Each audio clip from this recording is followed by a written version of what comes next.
All right, y'all thought that I might be fibbing. This is proof right now. The Letterman Podcast, we have one sponsor only, but it is Rupert G and the Hello Deli. Thank you very much for sponsoring our show, Rupert. It's my honor, Mike. La, la, la, la.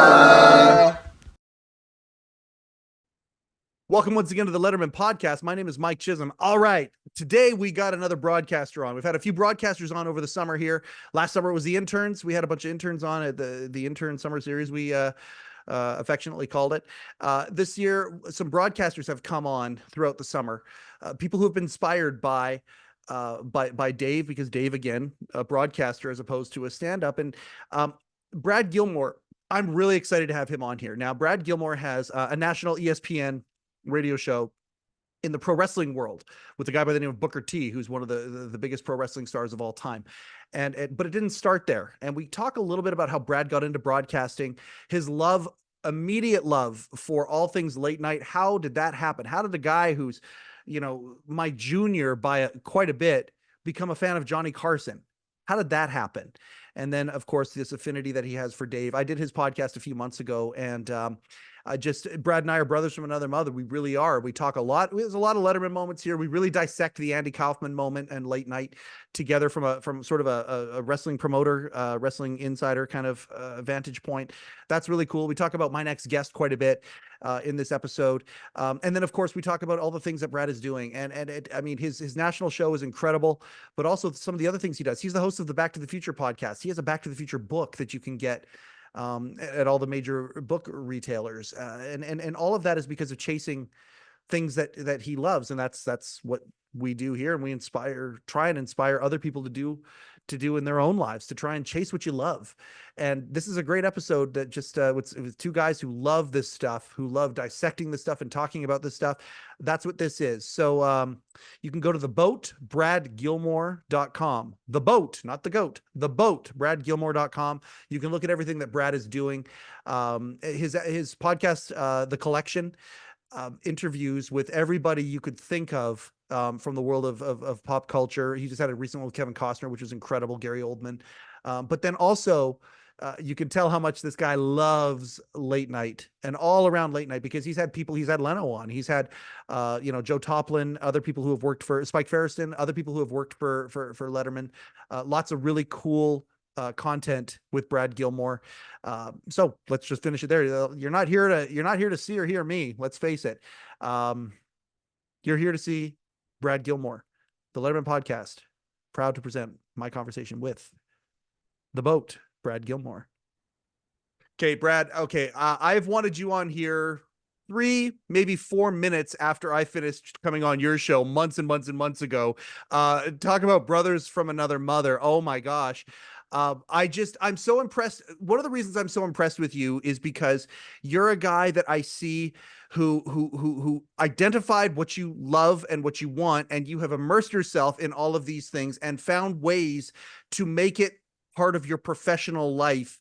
And it's not just that, suddenly, oh yeah, I love doing this, and so now I got a job with this. That's not what it is. It's the joy of the pursuit, and watching you pursue the things that you love the way that you do is amazing. You're a broadcaster's broadcaster, but you're also somebody who is just so passionate about things. You're a fan of what you love. You wear your heart on your sleeve. You're so passionate. Brad Gilmore, thank you so much for taking time out of your insane schedule to come on the Letterman Podcast today. Hey, look, Mike, I appreciate the invitation. And once I found out about this podcast, I wanted to find a way to finagle my way of being a guest on it. And now I have achieved that. And also thank you for, you and I have been trying to get together to do this for a few weeks now. And then we finally were able to figure it out. And I'm thankful for your patience with me. As this business never stops. No, absolutely. And again, especially when you're grinding it out and you're going for it, and you're there's a lot of people who listen to this who know exactly what we're talking about, where they are trying to, they're paying the bills as best they can, providing for the household, but then at the same time also trying to chase what it is that they love and try and create the alchemy of these two things. Sometimes they don't coalesce, sometimes they do. And it's really cool again, it's good knowing that you exist in this world, man. And we're both insanely busy guys, but we have this kindred spirit over things. We've had some broadcasters on here over the summertime, and I mean, you talk about how you finagle your way. Well, you know what? If one were to go to the collection, if one were to go to Brad Gilmore's works that he has had, you want to see some interviews with some former Letterman folk and people who have tangentially been connected to late night. People like Joe Toplin and stuff. We're hoping to get him on here, but also like Jimmy Fallon and Jay Leno and some of these other people that you have interviewed. You have interviewed some of many of the heroes that you had growing up, the people that you really looked up to. You've had conversations with these people, and I've been trying to think of a parallel. And the only parallel I can really think of is a guy like Judd Apatow. Judd Apatow did exactly the same thing. He had a high school radio show, and he used that as a springboard to being able to talk to all of these people that he looked up to in the stand-up comedy world. When did that start for you? When did you know you wanted to be a broadcaster? And as you got into the world of broadcasting, when did you decide to kind of go out and say, you know what, I'm going to start crossing some bucket list conversations off my list? It's a great question. As far as when I never had the inclination to be a broadcaster. I never wanted it. I never thought about it. Now, was I a fan of late night television and Dave and Jay and Johnny? Yeah, from a very young age. I was very attracted to the glitz and the glamour of late night and the aura of those programs. But for me, I was playing in a band in Houston, part of a group 2011, and we went to a local online radio station and we were interviewed. And this is the first time I'd ever been interviewed by anybody. And we do the interview, and afterward, the program director at this online station was like, "Hey, you were really good on the air. Have you ever thought about, doing this, like doing radio or anything like that?" And I said, "Oh, no, I haven't really thought about it." And then he and I started talking. Shout out to Jordan is his name, and Ramsey. We were talking, and then all of a sudden, a couple weeks later, I have the Brad Gilmore show on this radio network, 2 hours every Tuesday. And that was when I first started, because one of my other passions is hip hop. I love hip hop. Yep. And during kind of my formative years, Houston had a really big boom of hip hop. We had guys who some of your audience might be familiar with, but Paul Wall, Chamillionaire, Mike Jones, Slim Thug, to name a few. And there's always Bun B and Pimp C, and the Ghetto Boys go back back in the day to Rap-A-Lot Records, Scarface and Brushwood Bill and Willie D. So I was like, hey, maybe I could use this. If I'm lucky, maybe I can use this show to interview some of my favorite Houston rappers. That was my only goal. And I remember getting, guys like Slim Thug on and things of that nature. And I thought I had made it. And then I'm sure, as you've realized, as it went on, I started to realize I really love this medium of talking to people and this long form interview and getting to know somebody. And I would do no pre-interview. I would just sit there on air and let's just talk. Let's just see where this conversation goes. And then it started to really become a passion of mine. And then I saw a movie that really changed it for me. I saw a film that made me go, I want to do this more often, not just 2 hours every Tuesday. I want to do this as a career. And that was Private Parts with Howard Stern. Absolutely. When I saw that movie, it made me go, I want to do this more. And that's where I started to really become an admirer of the broadcaster that is Howard Stern. And that is also where my interest went from purely entertainment and liking these entertainers to enjoying a great broadcaster. And it's actually funny because this is true. That's when I really started to appreciate Dave more, because growing up, I was a Jay guy. I was very strongly a Jay guy. I liked The Tonight Show. I liked the franchise of it. I like the name recognition of The Tonight Show with Jay Leno. And as a young person, I think Jay's comedy I understood more of than I understood Dave's. And so as I started to grow as a broadcaster, Dave and Howard became my guys. But that's how it started. That is so cool. And okay, so this is one of the things that I love, because I'm your senior. I'm 48 years old at the time of this broadcast. You're quite a bit younger than me. And the one thing that I appreciate is you said it at the very beginning, and you said that the franchise of The Tonight Show, the fact that someone of your age appreciates that. And you even mentioned, the King. You even mentioned Johnny Carson. One of the reasons why, the whole reason why I started the Letterman podcast was because I was flabbergasted at the fact that a lot of folks your age and below don't even know who Johnny Carson is anymore. And we're talking about somebody who was the biggest star on the planet. Really, he had an orbit of his own when it came to the world of entertainment and broadcasting and all of these things, these cross sections. And that. What got you into liking late night at such an early age, and what got you into the idea of the Bill Carter books and all of these things? What was it that sparked that? So I am the youngest of my family, the last child from my dad. I have two older brothers and an older sister. We're very far apart in age. 23 years is the distance between me and my oldest brother, which is quite a bit of time. Yep. At the time of my birth, he was old enough to be my dad. There we And go. and I think, and then my grandparents were older too. So they were born in the teens and the 20s. And I guess I was always trying to find that touchstone of where we could cross paths culturally with pop culture. It's like, what are they into that maybe we can perhaps start to talk about? So my grandfather, there used to be a channel called The Tube, and they would play things like I Dream of Jeannie and Green Acres and the Beverly Hillbillies and Mr. Ed. And it became tradition with him to sit and watch those shows after school. And then I remember him talking about guys like Red Skelton and some of these older comics.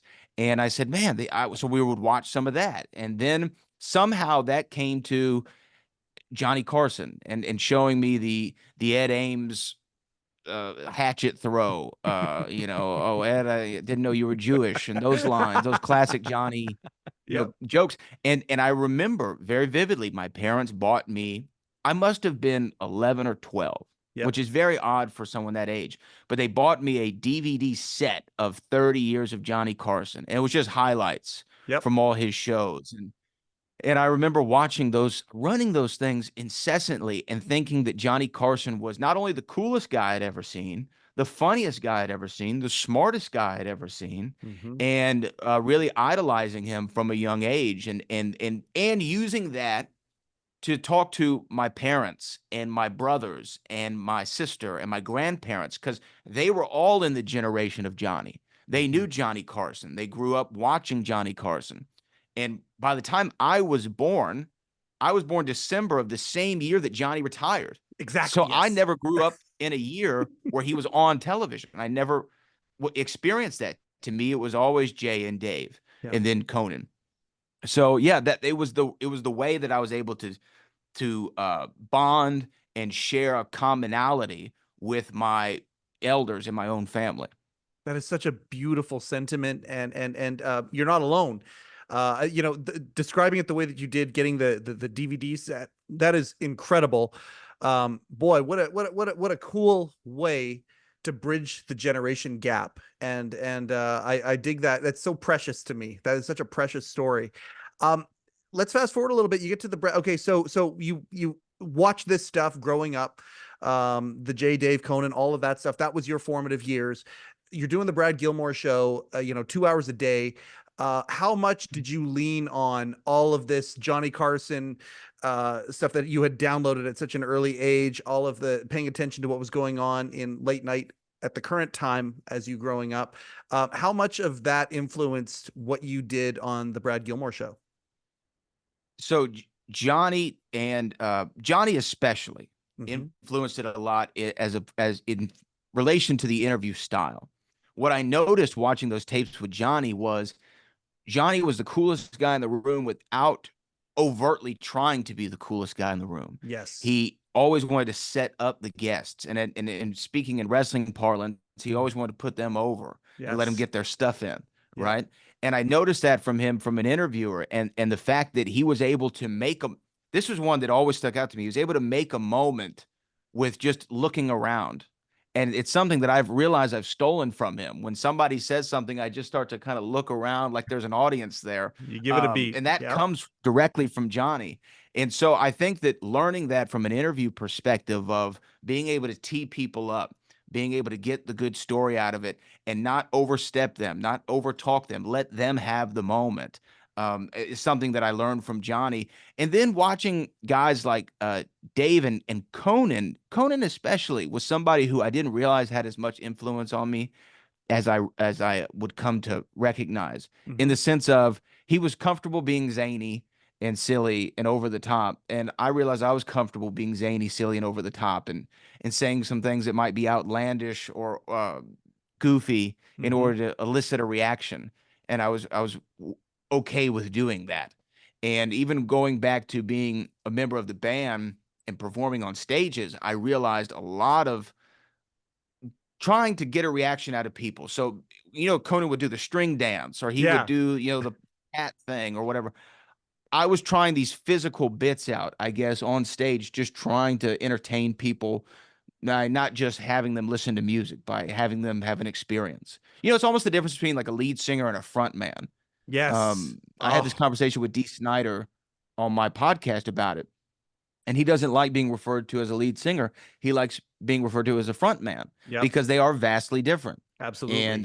kind of controlling the crowd, controlling the room, is something that I kind of also, I think, took in from not only some of my favorite musicians, but also the late night guys. I think that's yeah, without a doubt. Now let's bring in some of the other things that you. Okay, so this is all happening for you. You know that you have these passions and these things. You also are extremely passionate. Again, we're brothers from another mother when it comes to that. When we get into something, we get into it big time. As this is happening, technology is increasing, and the idea of podcasting. Now, you already have professional chops at this point. I didn't have that, but then I saw suddenly the ease showed up. Letterman talked about this all the time, early on, saying, it was very, very difficult to get a television show when we got a television show. Now anybody can have a show, and it's diluted to the point where even like I can have a show. That's how much it's diluted. And if I can have a show, God help us all. Who knows where this society is going if even people like me can have a show? But you've got these professional chops, and this other technology is growing. You have a passion for, was it Back to the Future? Was that the next kind of incarnation, or was it pro wrestling? Because I want to get into both. So yeah, it was wrestling. Okay, so wrestling was first. Wrestling was also the other tertiary passion at the same time as music and late night. Yep. So it was really if you did a Venn diagram, there's like three sections. It was wrestling, it was late night, and it was hip hop. And those Yep. three things kind of, you know, clouded my mind, if you will. Yep. And so yeah, I started in the wrestling business officially back in 2012. Right around the time that you had your radio show. And did you Yeah, it was use them maybe a to year springboard each after. other? Did you use them to springboard each other? Like, did you talk about it on the radio show, and then at the, like, did you use it to kind of blow them both up at the same time? Sort of. I used it as more, the radio thing I used as more as a credential to get my foot in the door. The story is, I was a big wrestling fan, huge fan, kind of grew up in the Attitude Era, Yep. Ruthless Aggression, fell out of it when I really was focused on stuff in high school, like mainly music, and the fairer sex were Yes. taking up a lot of my interest, as it does for most young men around that time. Yep. And I'd fallen out of it, but I would kind of watch WrestleMania every year or what have you. And Yep. I remember waking up one day on a Saturday morning, I grabbed my phone, just to see, like I do every morning, who Sure. needed me in my slumber, who was trying to reach out to me. Was I important enough for somebody to think of? And so I'm looking through my Twitter timeline, and I see something from WWE. So I click on it. I'm like, oh, I wonder what's going on in WWE. And I'm scrolling through, and they show something with Booker T. And I'm like, oh Ah. man, Booker T, legend. Yep. Love Booker T. I wonder what Booker T's doing. So just by happenstance, I clicked on his profile, scrolling through, and I saw a tweet looking for commentators for my wrestling show. Email your resume to an email. And I was like, what the hell? Let me take a shot. I didn't even have a resume at the time, really. I just sent an email saying, oh, my name's Brad Gilmore. I have the Brad Gilmore show on, this radio station, yada, yada, yada. I do this, this, and that. Sent it off, didn't think about it. 3 weeks later, I got a phone call saying, hey, we got your resume. This is Paul Cook from Reality Wrestling. Can you be down here tomorrow night? Booker T wants to meet you. And I said, yeah, absolutely. And so I remember going down there. Booker wasn't there. He had to fly out. And they said, come back Thursday. So I came back Thursday. How big of a drive are we I talking waited here? an Are hour and a we half. okay? So is it a long drive to get there?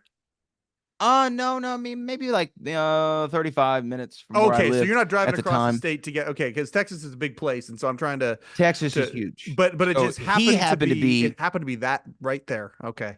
happened to be in Houston, where I'm born and bred. And I went to his office, hour and a half. I waited outside of his office door, and I remember sitting there going, "Is this a test? Are they going to see if I'm going to leave or whatever?" Come to find out, they just probably forgot I was out there. And I come in, and the first thing is I walk in and I see a mountain of a man behind the desk. Yeah. And I'm like, oh my God, this Booker T right in front of me. And he sits down. He's like, so your name's Brad? I said, yeah. He goes, you're a good looking kid. I said, oh, I appreciate that, Book. He goes, I can use you. And I'm like, okay, yeah, what you got?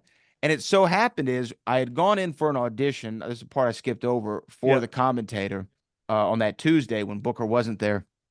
And I did horribly. I Mhm. couldn't remember the names of moves. I didn't know Mhm. what I was doing. I tried to make a Donnie and Marie Osmond joke, which even at the time in 2012 was like not even anyone's cultural reference Oh yeah, points. know your audience. That's And perfect. That's perfect. I even messed that joke up.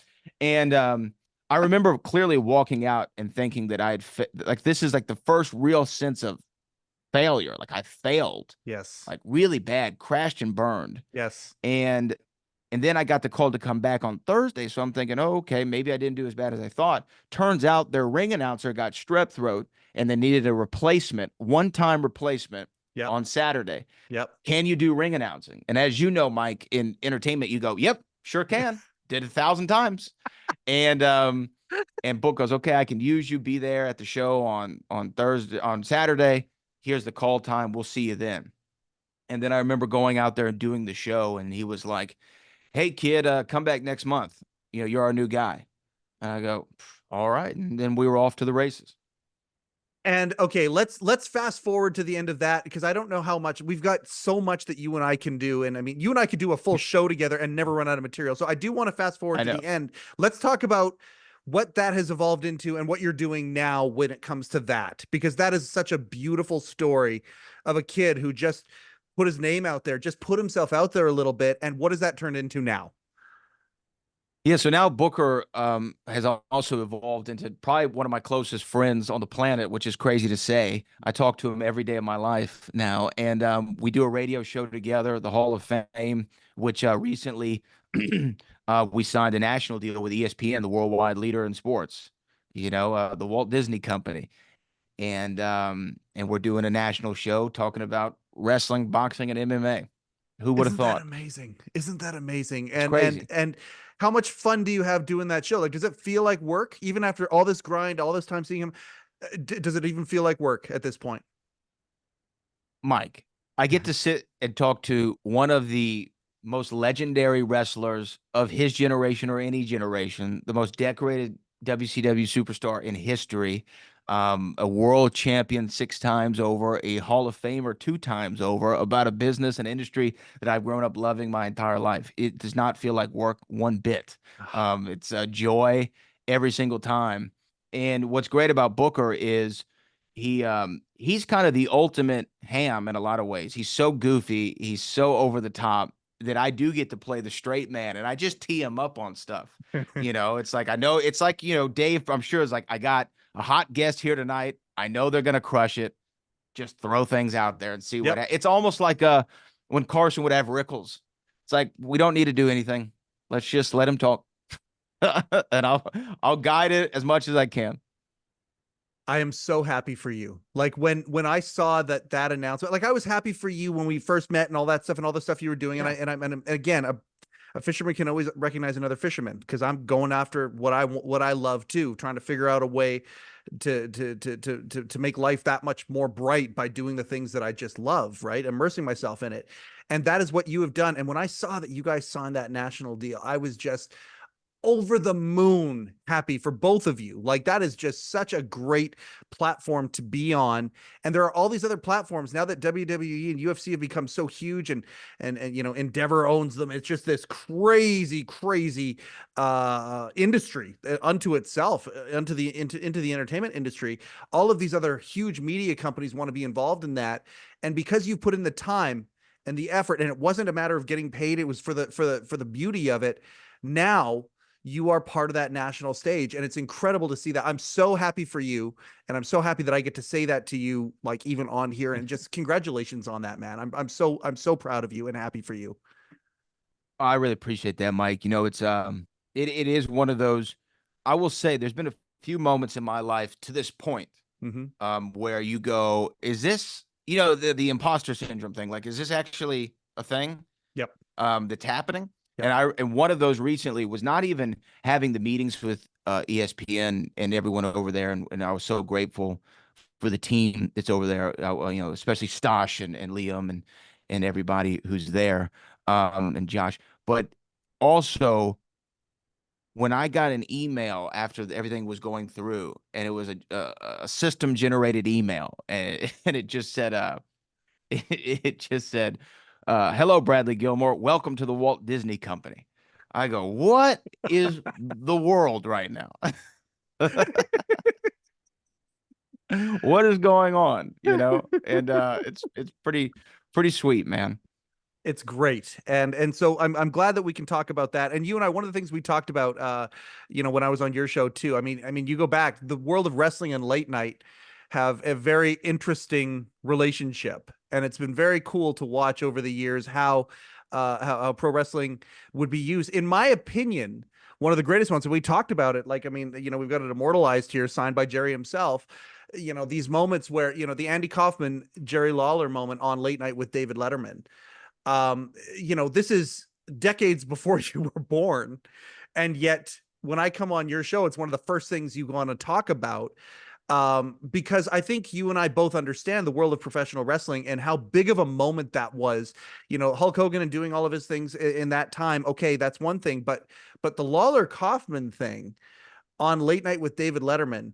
And then there have been other moments as well in late night with pro wrestling. It's an interesting relationship that the two have with each other. It is an interesting cross section, and to me, if you go and watch, even to this day, John Cena's been doing a lot of late night recently, Yep. promoting things, and The Rock during his recent run on late night.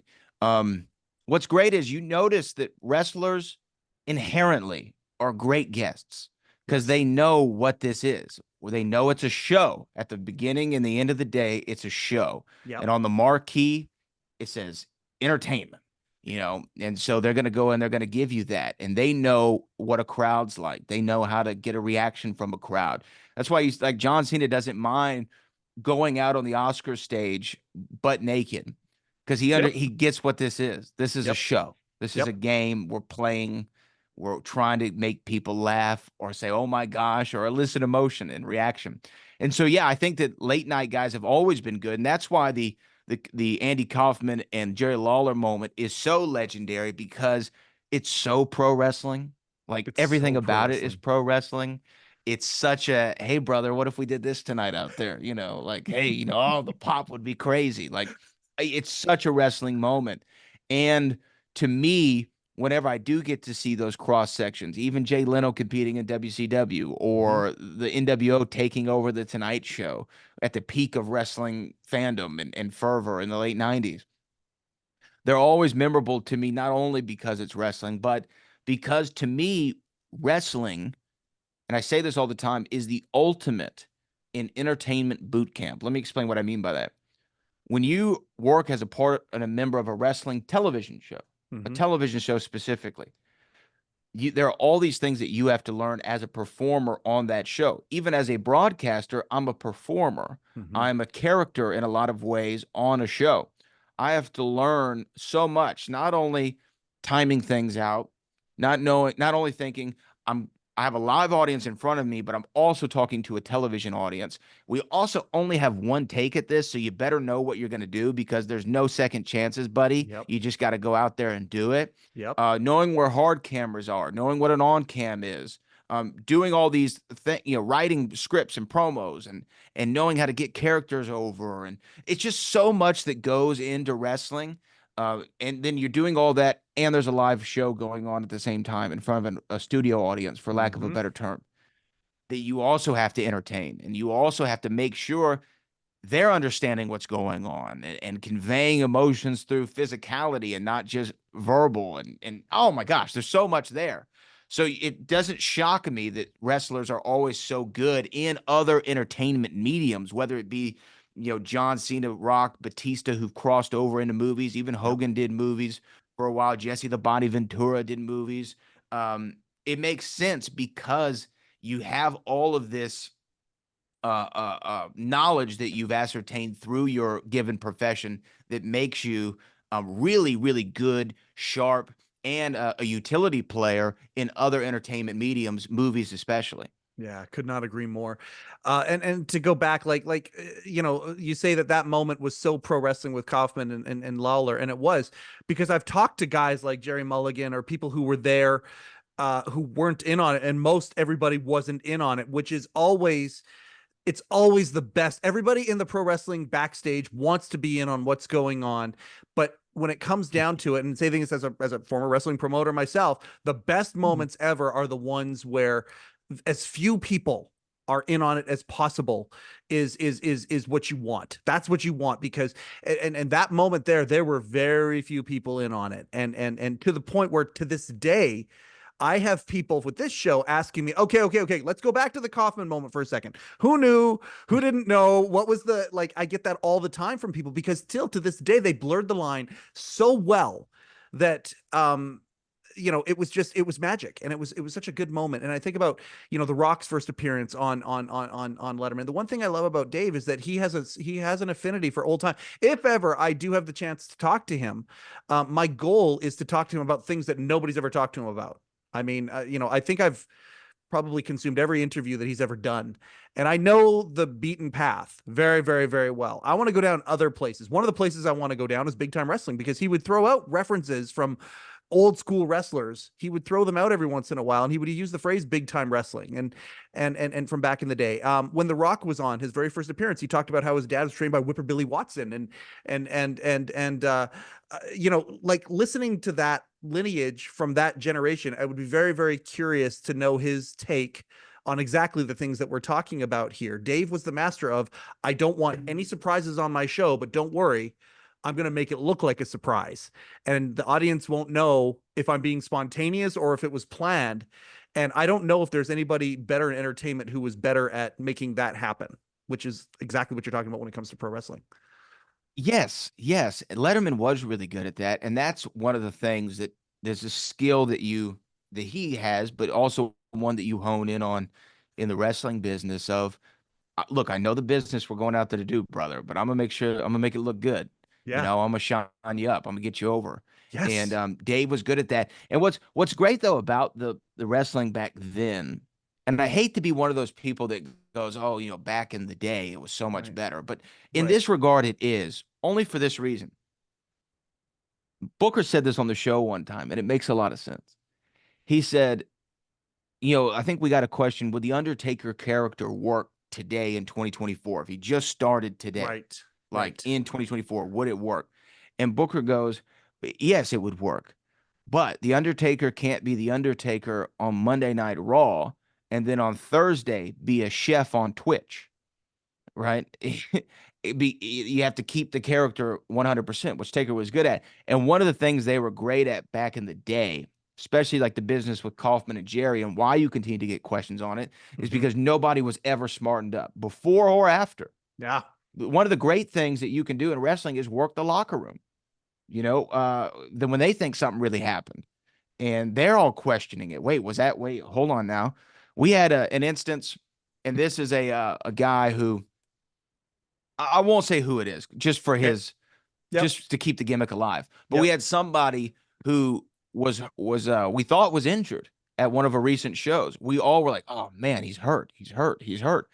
And this is like not beyond selling. We're like, okay, something's wrong, to where people were coming out to check on him, and he was still, oh my God, and then he gets to the back. He goes, oh man, that was a lot of fun out there. And we're like, you're not hurt? He's like, no, I was just selling it for the people. What are you talking about? And to me, those are the best guys. And I wish he wouldn't have told us. I wish he would have gotten in the car, driven home, and made us call him the next day. But that's what wrestlers used to do. There's a legendary wrestler named the Sandman who was in the Of course. ECW Yep. promotion, and some of Yep. your listeners might find this interesting. There was an angle they were doing where he was blinded. He was caned in one eye, and he had a cigarette put in the other eye, and he was Yep. completely blind. And Yep. so for months, they worked this angle to where he wouldn't even go outside and let himself be seen in Philadelphia. He wouldn't go to the door. His wife would answer the door. You would never see him out of the gimmick. So that when he did finally reveal that his sight had been restored, everybody was shocked by it because they believed in something so silly and over the top. And that what was great about Dave in that moment and in so many moments, something that's silly and over the top, he knew how to bring us into it. And not only show it to us, but make us feel like a part of it. We all feel like, even if I watch that clip today of Jerry and Andy and Dave, I still feel like I'm in the room Yes. just by the way that Dave is saying. And even when he has the line of, Mr. Lawler's still here, and some nights I wish Tom was still here, and things like that. And knowing, but what's funny about the line is it was the exact right time to say it in the exact right delivery. Yep. And it encapsulated what we just saw, found a comedic spin on it. Mm-hmm. Oh, so genius. And what a great I mean, line. Absolutely. And also I think you can say some of those words, the iconic one, but I think Tom is still here was the one that, like, deep cuts and inside jokes, and it's such a beautiful, beautiful moment that to this day we're talking about. And I think it's funny what it did for pro wrestling, but it's funny what it did for Dave. And I mean, how you would never see a moment like that on the Tonight Show. It was so different for the time. And I feel like this is one of the key moments early on in the annuals of David Letterman's mythos that really encapsulated who Dave was right up to the very end. Right up to stuff where he's with Kim Kardashian in My Next Guest, and his phone is made out to look like the case is like a brick that covers half the thing. Yeah. Kim's looking at it confused, and she's saying to him, you can't act like, I don't know how good of an actress Kim Kardashian is, and I don't want to even comment on that, but you can't act that. Like, she's looking going, this is not your phone, right? She's looking around, like looking at producers. This is not your phone, right? Like, and he still does that. He still messes with people that way and blurs that line in such a beautiful way. And it's still entertaining to this day. And it was a hallmark of his all the way back then. You're still following what Dave's doing, obviously. Oh yeah, of course. It's interesting too that, see, Dave, his last year was what, 2015? 2015. Yeah. May 20th, 2015. They signed 2015. off Late Show for the last time. Yeah. Late Show for the last time. And to me, I feel like the legend of Letterman has grown more since then by kind of the randomness of his appearances on Yep. certain shows. The My Next Guest needs no introduction, obviously, is great. And Bearded Letterman has become just as iconic in look as Letterman from the 90s has, with the curly hair and the glasses and the sneakers. Like, Yep. This look is just as iconic, maybe if not more so in some ways in his later run. And it's nice because with Johnny, when Johnny left, Johnny left. You didn't see Johnny. You didn't hear from Johnny. It's almost like, in some ways, and I promise you I'm not veering into the political, but it's almost like when presidents used to, like, leave office, you would never hear from them again. Yep. Like, you didn't even know if they were, you would have to ask, is Gerald Ford still alive? Yeah. Is he still alive? Exactly. He's still Yeah. alive? Oh, he is. Oh, okay. You wouldn't know because you never saw them. You No. never heard from them. And that was like the Johnny approach. And a lot of those old greats, once they got off of television, you didn't hear from or see from them again. Yep. With the advent of podcasts and streaming shows and things outside of regular network television, it's a lot harder for these guys, and social media, obviously, it's a lot harder for these guys to just disappear off the map. And to me, it's actually given this platform for a second run after the main thing that you're known for. Jay, continues to do stuff, mainly on television with, what is it? You Bet Your Life. I think it was the Yeah, he's show at the that he game had in shows thing, and of syndication, course the Garage. And I mean, I hope that and Jay Leno's Garage. yeah, Jay Leno's Garage. I was really sad to hear that NBC was ending that relationship, but I mean, to me, that's just such a gimme of a show for everybody involved. Like that is just such a wonderful, and I'm not exactly sure where it's going to end up, but yeah, doing things like that in the game shows, and Conan, what Conan has done, holy And smokes, with Conan, Team Conan. yes. He used his exit as rocket fuel to build something else that's even bigger. You look at what he's doing with Sirius and what Team Coco is doing. A completely different deal. Even Craig Ferguson's back. His podcast is great, and doing the stuff that he's doing. He's back on tour again. You can go see Craig Ferguson live now. You're right. And Dave, that's another question I want to ask him. I want to say, okay, it's very publicized. A few months before Johnny passed away, you had an experience with him on his yacht going up and down the Hudson. Great, fantastic. From a fan's perspective or an enthusiast perspective, thinking of the idea of these two titans, enjoying each other's company, and I'm super curious, Dave. You saw Johnny after he left the spotlight. Was it intentional for you that you said, I want to keep working? Was it intentional saying, you know what? I saw how Johnny was sad that he left. I'm going to find a way that I can continually do it. Was that the spark for it? And I'm sure the answer, it must be yes. It has to be.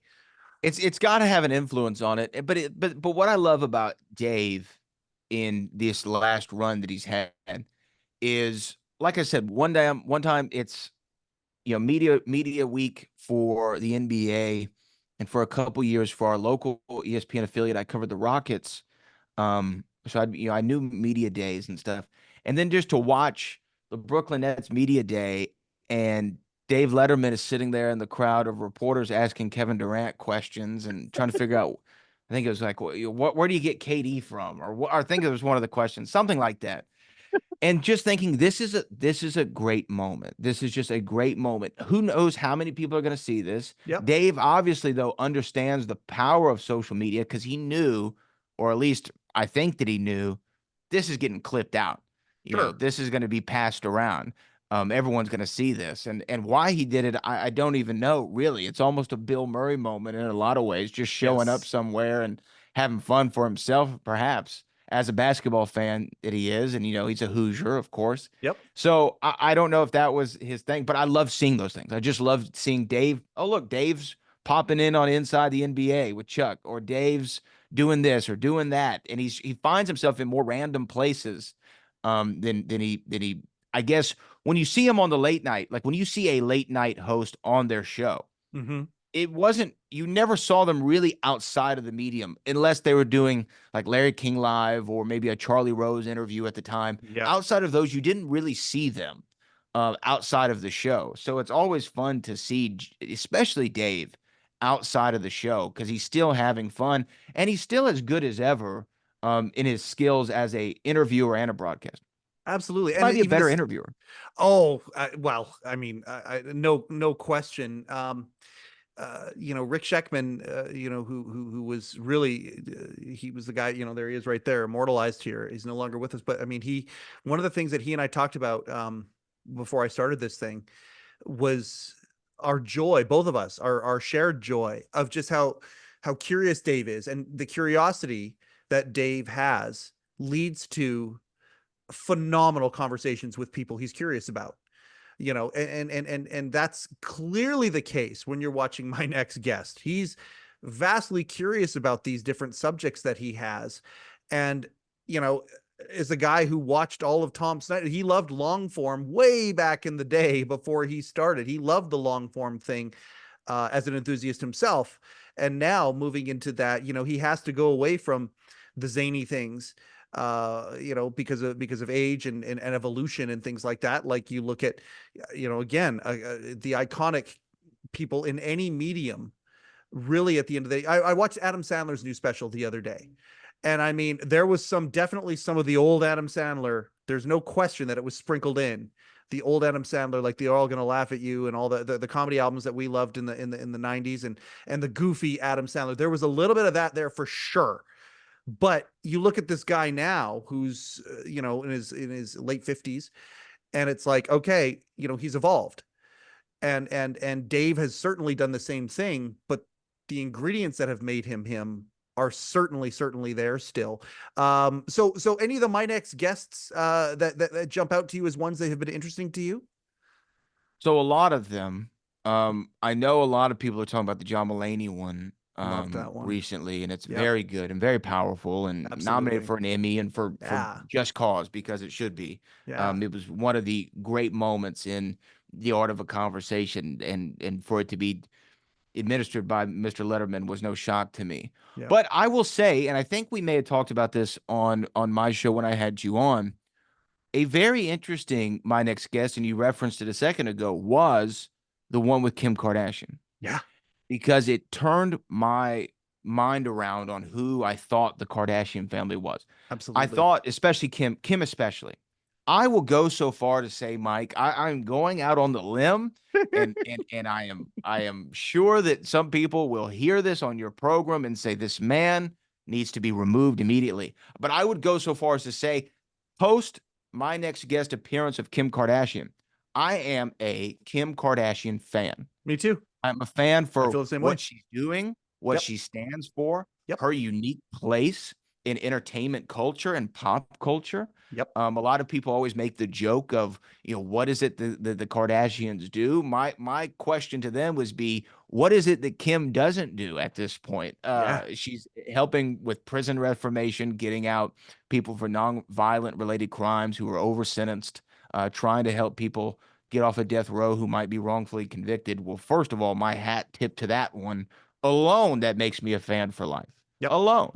And then all the other things that she's doing, in reference to or in the periphery of those important things, whether it be her clothing line and things like that. I just found her wildly fascinating and very vulnerable in the interview with Dave. That made me go, "Oh, this isn't the caricature of a person that I thought that I knew. This is a Yes. real individual who has experienced real trauma and real things in her life and has lived the entirety of her life, her family has, in a spotlight so bright most of us would be blinded by it." And Dave Mm. brought out the humanity in her and the realness of Kim Kardashian more than the name. So that one stood out, and I know we both share an affinity and love for Mr. Charles Barkley, Yeah. and who is also a once in a generation broadcaster, by the way. Yep. Um, an incredible television talent is Charles Barkley. And so that's one that I recently enjoyed as well. But Kim, Chuck, and John are the ones that come to mind. Well, and that's cool. The two the latter ones are very recent ones as well, which show that the like I think my next guest already it got off to an amazing start right in season one. Like I go back to Jay-Z's episode, Jay-Z, incredible. great. Obviously, President Obama is incredible, and Howard's up in between season one and season two. They had that special episode where Jerry Seinfeld and Dave got to go. Like these are amazing moments, and it's the infancy of the show. But I really think the show is really hitting its stride now. And the fact that you mentioned two of the newest episodes here, I could not agree more. That to just respond to something you said about Kim Kardashian, David Letterman inspired empathy for Kim Kardashian from a group of people. Like you look at you and me, we're not the demo for Kim Kardashian. We're just not. But to hear how impressive she is, how much like a social media post from her is worth to some of the other, big things that you just got to kind of be impressed with from a business standpoint. I wasn't a huge Oprah fan, but I could bow down to the supremacy of what Oprah was and in the industry and the niche that she carved out for herself. So the show certainly did that.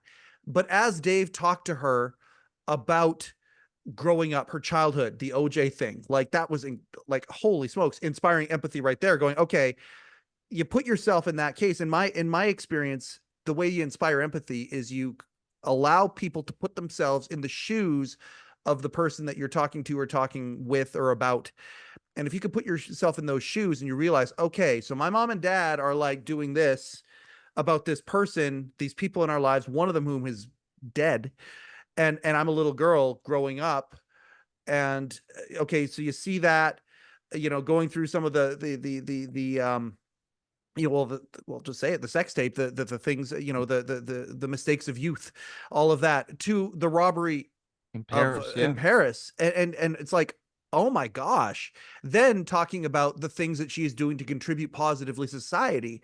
Holy smokes. Like, his curiosity inspired empathy in a 48-year-old guy about somebody who is not the demo of this person. Like, that is a tremendous achievement for a television show, in my opinion, in this day and age that is instant, that is not long form. You talk about counterculture. My next guest is counterculture in many respects, except for those of us who have fallen in love with podcasts and whatnot. Like, there's a huge movement of us that love the long form, but it's not given any love. YouTube Shorts, TikTok, all these things that are there. These are the things that are on the sound bites. Everything's a sound bite, right? Oh, we can build an angle off a sound bite. But when it's long form, you have to sit there and go through the whole thing. And there's a hunger for that. And Dave is tapping into that to this day in such an expert way. And I hope that he inspires a shift toward that more Yes, me from too. people. And there are a lot of obviously, like, if you're on the YouTube community, there's a lot of podcasts like yours or whomever who engage in long form conversations. But I actually saw a quote from Winona Ryder recently during her press run for Beetlejuice, the long awaited sequel. Yes. And she said, when she's talking to young people about movies, not only is she surprised by what they haven't seen, Mm-hmm. okay, that's normal. The generation prior, hey, yet you didn't see this, well, you got to go see it. Yep. That's not anything that's sticks out to me. But she said their follow-up question is what gives her pause.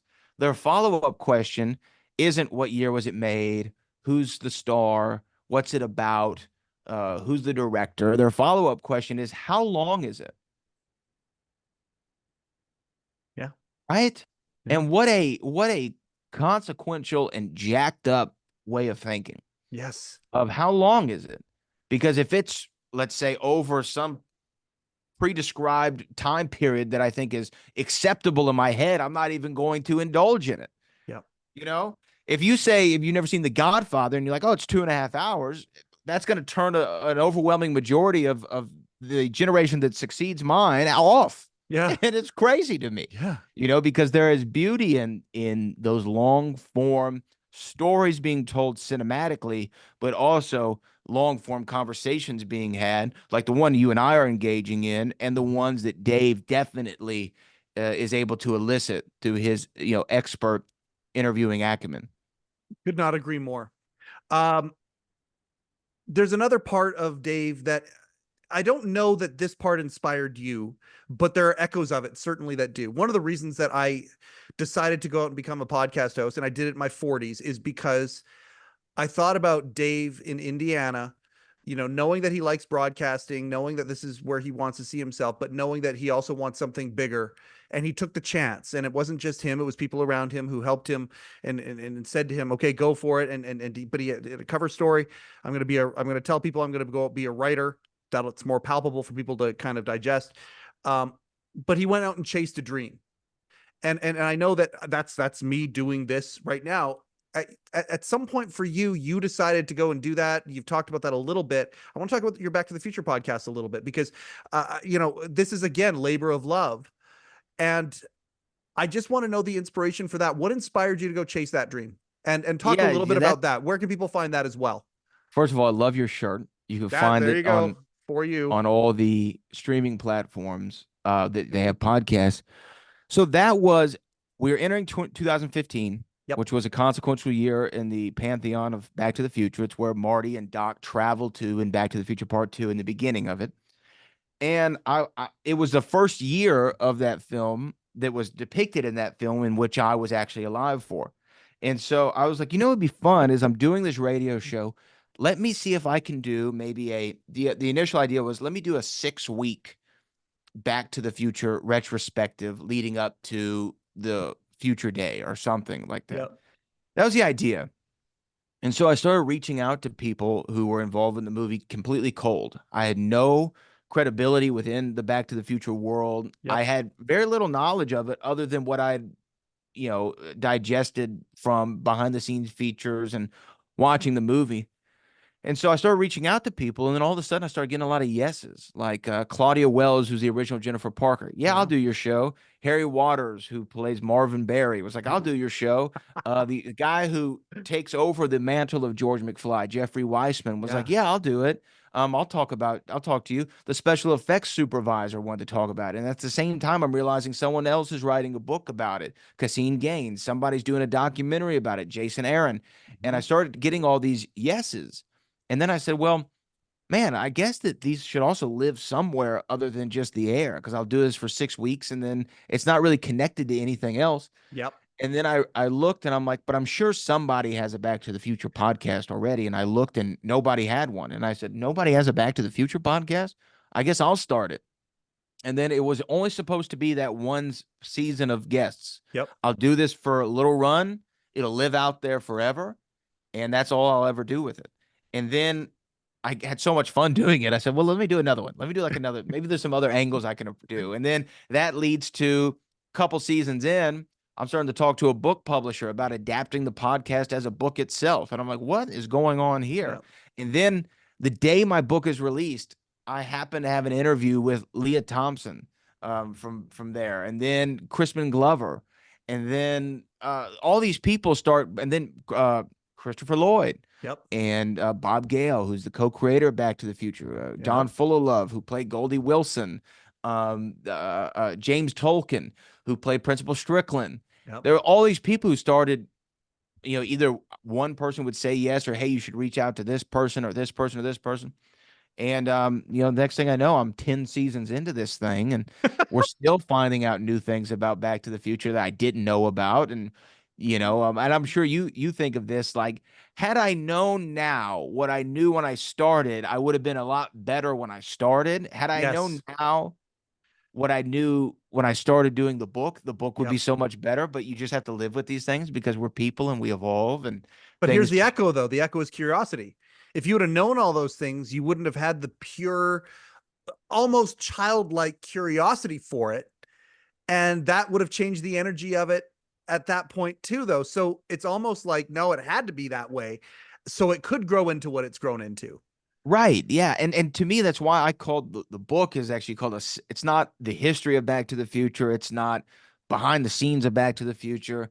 It's a celebration of the greatest time travel story ever told. Because that's all this is. I'm celebrating something that I love and I know other people have an affinity for. And this is what comes to my head whenever I'm talking about these movies. That's what comes out in the book itself. And that was a whole nother process and a whole nother imposter syndrome of walking into a bookstore in Los Angeles, California, a Barnes and Noble, and saying, wait, hold on. That's my book on the shelf. What Oh, in the world is going on here? I felt that. My wife and I wrote a book together, and up in Canada here, there's a place called Chapters, or Indigo is now it's what it's called. And the first time we saw our book sitting on the shelf, it was like we couldn't believe it. And I live in imposter syndrome every single day, Yeah. Brad. Like I do, and I do my very best to recognize it and go, hold on a second, no. Everybody is worthy to chase their dreams, and when doors start to open, they're worthy to walk through them. I truly believe that. Right now, we're in the process, and I don't know what it's going to turn into, but we're in the process of looking at doing a documentary on Jack Rollins. And I don't know if you know very much about Jack, but Jack was Dave's manager early on, old time showbiz guy. Discovered, like, he was the blueprint for what a manager is. It didn't exist. CAA and William Morris and all that stuff, that does not exist back in the day when he discovers Woody Allen and nurtures Woody Allen and turns him into the. So I've become friends through this podcast, become quite close with Hillary Rollins, Jack's daughter, and Steve Weiner, who was the writer for Letterman, who discovered Calvert DeForest, Larry Bud Bellman, and they knew Jack quite well. And I'm hearing all these Jack Rollins stories. It's like, man, there should be a documentary on this guy. And they're like, yeah, we need to make this happen.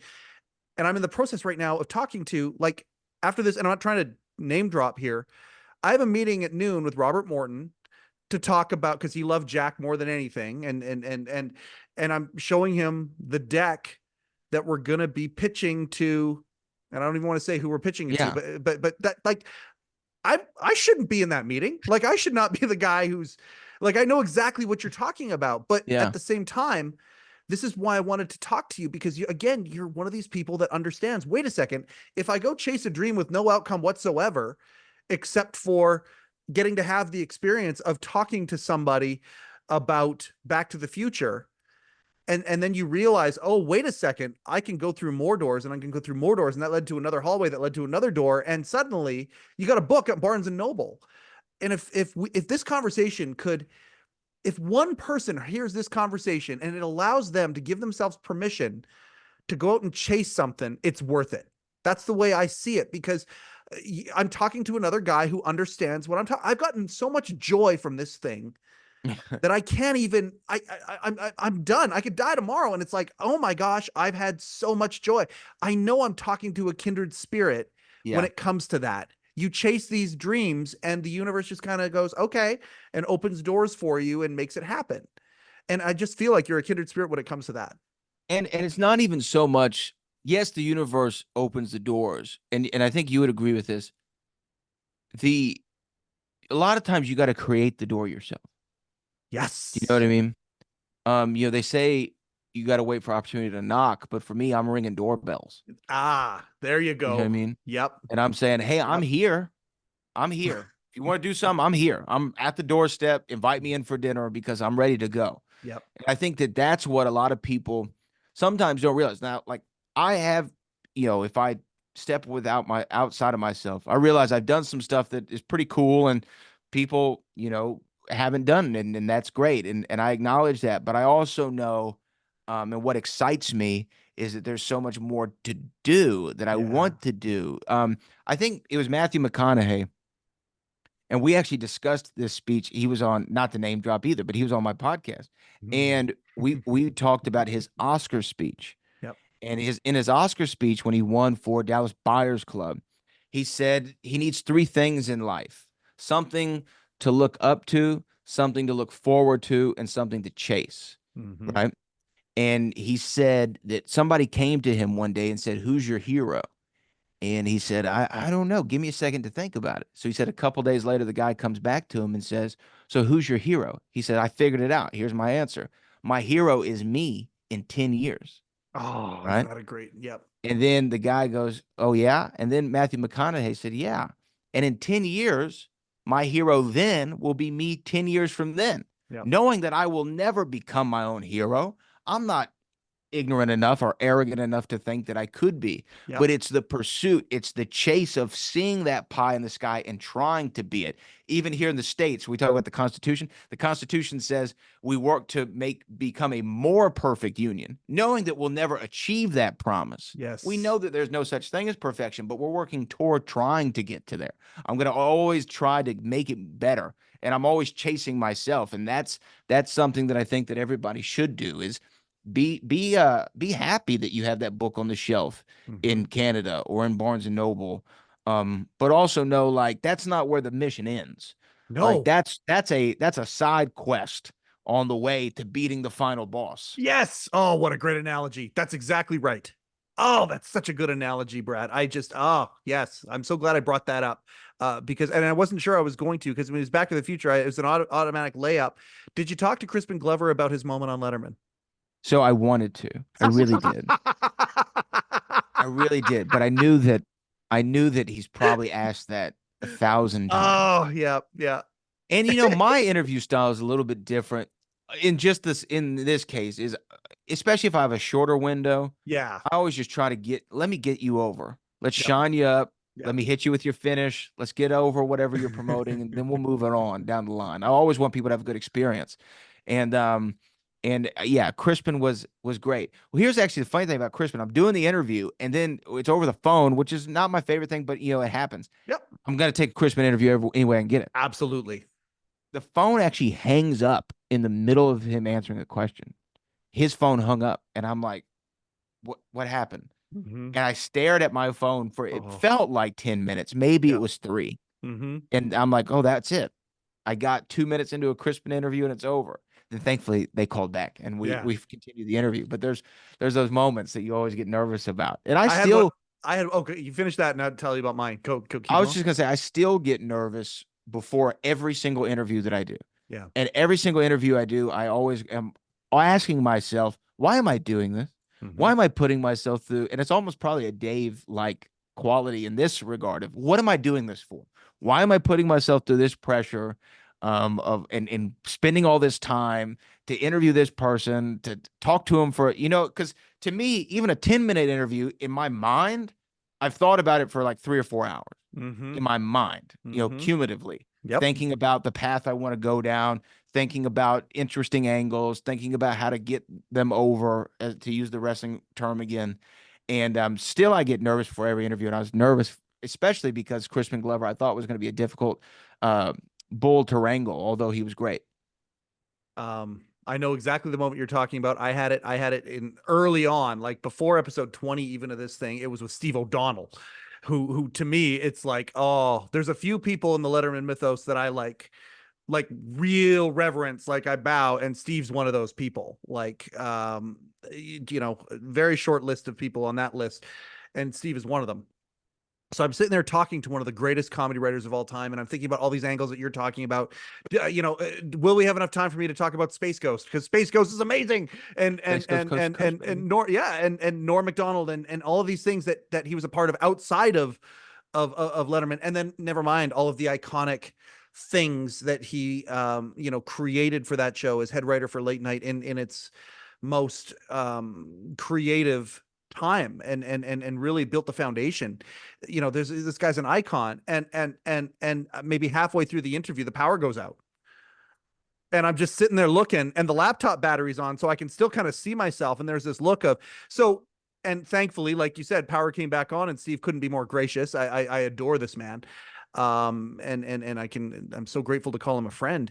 But he comes back on the show, and then it starts, and it's like, okay, I guess that's a natural part one, part two for the show. But you can look, you want to see terror in a man, you look at the very end of Steve O'Donnell part one, where I didn't know what the hell I was doing. I still don't know what the hell I'm doing when it comes to this, but early on, like there it is, and it's captured, and those feelings of, oh my God, going through my head, going, what happened here? What's gonna happen? Did I mess up my relationship with Steve? This is my only chance.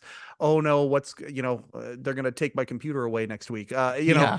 And I agree with you. And again, to bring it back to wrestling, we've had some of the biggest stars in wrestling, part of Invasion Championship Wrestling, back in the day, and 4 or 5 of them, getting to know them because I was the promoter. I got to know some of these people, like including Mick Foley. These people, they talk about, they're in an indie show with 400 people. We had 400, well, for Mick, we had about 800 people. It was great. But he's nervous before he comes out. He's Mick Foley. Are you kidding me? Like, he's performed at WrestleManias in front of tens of thousands of people and whatnot. And we got 800 people here for a little charity show in Kelowna, British Columbia, Canada. Nobody's ever going to know or see or whatever. And he's nervous before he goes out. Rikishi, same thing. Nervous before he goes out. Billy Gunn, same thing. Nervous before he goes out. And these are some of the biggest stars that wrestling's ever seen. And yet they still get those butterflies inside. And I think it's that thing where I've been told by people, in my men's mental health podcast, a psychologist told me this, that you have the same chemical pathways in your brain and the same hormones and things that happen when you're nervous are the same ones as when you're excited. And I think that that's a gateway there, because it's, at the end of the day, you are the man when it comes to this stuff. You have so much experience and gravitas at doing this. You know how to read somebody, you know how to pull, you know how to move into different places if you have to shine somebody up and make them really, really good. You're the man when it comes to this. You're skilled. You know how to ride the bike, but you're still excited to ride the bike. And it's so great to see after all these years that you're still so excited about this stuff, and you're still, like Matt says, you're still chasing stuff. What are some of the stuff you're chasing now, Brad?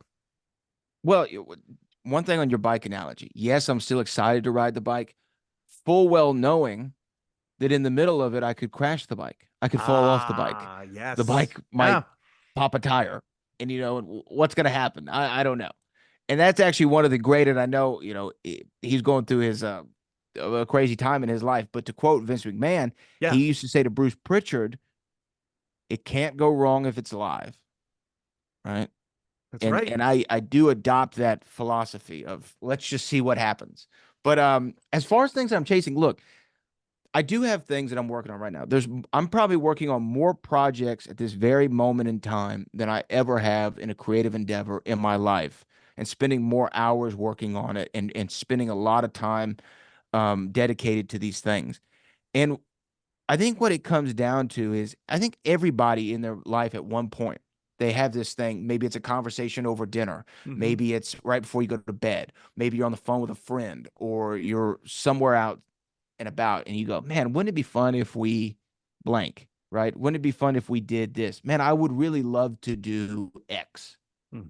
Now, everyone has the intention of that, of, following through on those ideas, but very few people do, because people have lives, they get busy, things happen, what have you. Maybe they don't have the knowledge, know-how, or whatever. My big thing in life is I don't want to be the guy, to sound cliche, when he's 80 going, man, I that was a really good idea and I never did it. God, that was a good idea. Damn, I wish I would have tried that at the time. So right now I'm working on completing that sentence. Wouldn't it be fun if blank, and then doing it and completing the thought? And so right now there's several things that I'm working on, be it related to wrestling and not being. I literally got off the phone yesterday for a conversation on a project that I'm working on that I had no idea that I would ever want to do, and now I'm doing it. And so I think that, again, I'm not where I want to be, and who am I to take advice from? I'm nobody. But I will say, if I could give advice to anybody, is just do it, man. What's the worst that could happen? Just do it, see what happens. And at the very least, like if I put that Back to the Future book out, and like I'll tell you this, the first 2 reviews on Amazon. First one was, this is the greatest book I've ever read. This is the review. That's the title of it. And it goes on about it, 5 stars. Literally the next review said, 1 star, this is a waste of paper. That was the review. And I bring that up not to shine a light on the negatives, but to say you are never as good as they say you are. You're never as bad as they say you are. You're somewhere in between. And at the very least, you can look back and say, I gave it my best shot and I did it, and you can't take it away from me now.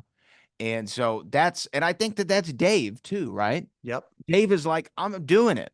He wasn't he self-professed. I wasn't the best comedian. I wasn't the best stand-up comic, but I went up there and did it. Right. And that led to this. And at the time he was on the Late Show, it took a while, or Late Night first. It took a while before he really looked to the observer that he was comfortable and found a rhythm. And found how not to be Johnny. Okay, I don't have the orchestra. I don't have the long monologue. I have a band. I have rock and roll. Okay, what is how can I be different? How can I find my own voice? And things like the Jerry Lawler moment and the Andy Kaufman moment and all these things. He found his pathway through not knowing really what he was doing. It's the Thomas Edison is, I didn't try and fail 1,000 times to make a light bulb. I found 1,000 ways how not to make a light bulb. Right.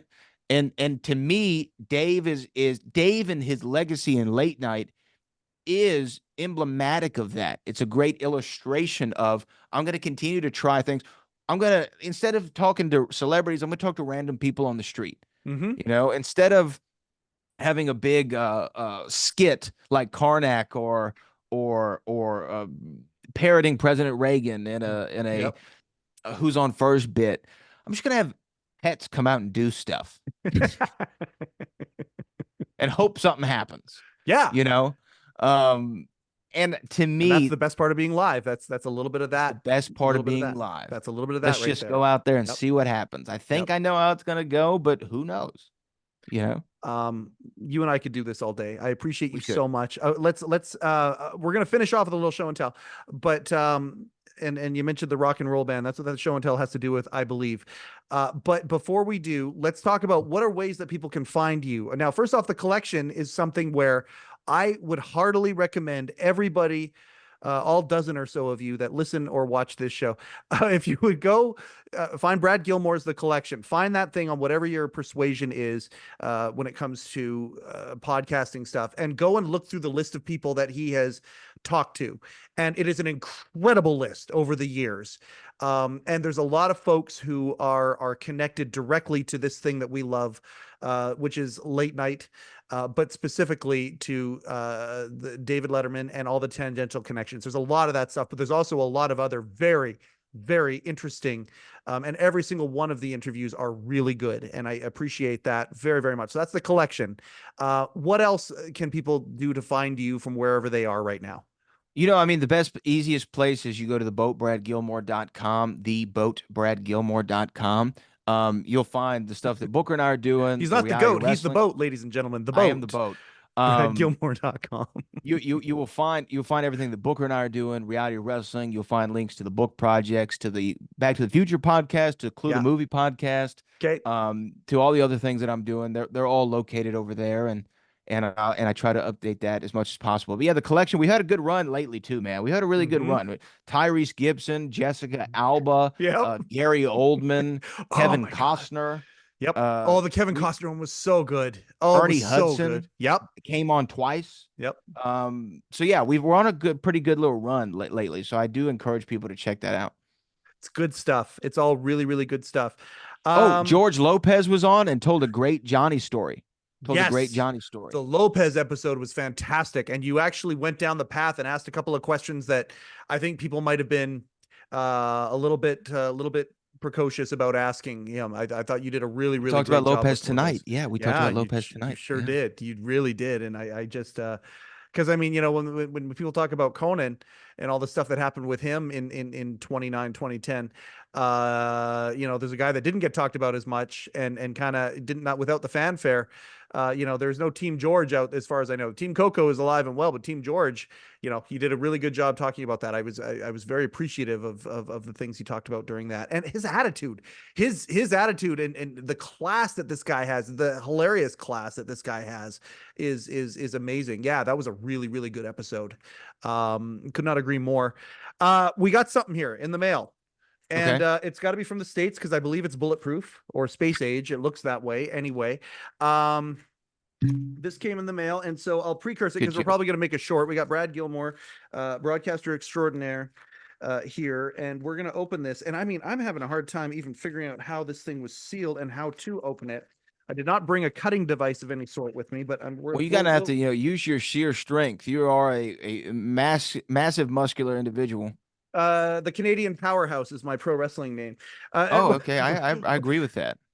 When we had Steve Young on, no, it wasn't even Steve Young. We had somebody else on, and one of the greatest writers ever. We should have Steve on the collection because he's put out a whole bunch of really cool comedy music lately. Steve Young would be a great guest for you as well, and I think you'd have a lot of fun with him. We got to make that connection. But somebody said to me, he goes, "Oh, it was the name of pro wrestlers or whatever," and I texted him mid-show and I said, "Okay, what would your pro wrestling name be?" And my guess was Mighty Steve Young. That's what I thought. That's what I thought would be a good pro wrestling name for Steve Young. He came back. No. It's going to be Big Mean Stevie. I thought that was a good one as well. I thought that was it. All right. Big what do we got Mean here? Stevie. So what do we have in this Stevie. package here? Well, we're looking right now. And it's really giving you a tough time. I'll be honest with you. This is a used drumstick from Anton Fig right there. That is a drumstick that I believe was used at Late Show with David Letterman. And it's one of Anton's signature drumsticks. It says Anton Fig right on the back, and he's even got a 2 mic thanks, Anton. And so this is a look at that. And you see the abuse that drumstick has taken. Anton hits hard. That is incredible. Anton hits hard. You hard. find your way to find these great little pieces of memorabilia, and that is one that is so unique. And look at that. It's going right there on the desk. Right beside the bobblehead. Right beside the this was the Christmas gift that Will Lee gave the entire staff one year. They got a custom-made Paul Schaefer bobblehead, so they call it the bobblehead.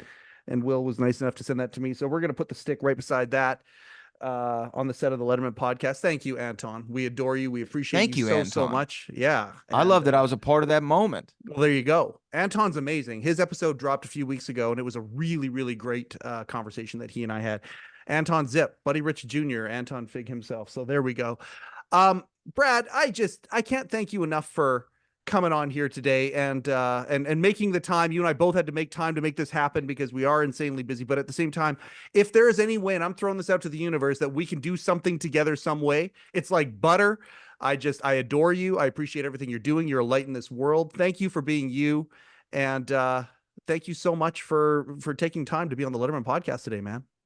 Well, Mike, thank you for having me. Give my best to your missus, Yeah. and I hope that we can do this again sometime. And we absolutely will. Appreciate you so much. I'll do a really quick outro and then we'll say our goodbye privately. There we go, everybody. This is why we do the show. We do the show because, he talked about, I loved listening to Brad talk about what the Back to the Future podcast was. It's a celebration. That's exactly our tagline, has been right from the start. Rick helped me develop this. It's a celebration of the greatest body of broadcast work in history, that of David Letterman and company. And talking to the company is fantastic. Talking to the people, though, who have been inspired by David Letterman and the company, equally important as far as I'm concerned. This has been another episode of the Letterman Podcast. Oh, wait, we have one sponsor only with the Letterman Podcast. That is hello-deli.com. Rupert may not own the deli anymore, but he certainly owns hello-deli.com. Head on to hello-deli.com to get any and all official Late Show with David Letterman merchandise. It's retro now. It's almost 10 years, God damn it, since the show went off the air. Mugs, shirts, all of that stuff. You want some throwback stuff, go to hello-deli.com. The man himself, Rupert G, will pack the order with love and send it to you. This has been another episode of the Letterman Podcast with Mike Chisholm. Coincidentally, I am Mike Chisholm. Thank you and good night. Overcoat and underpants.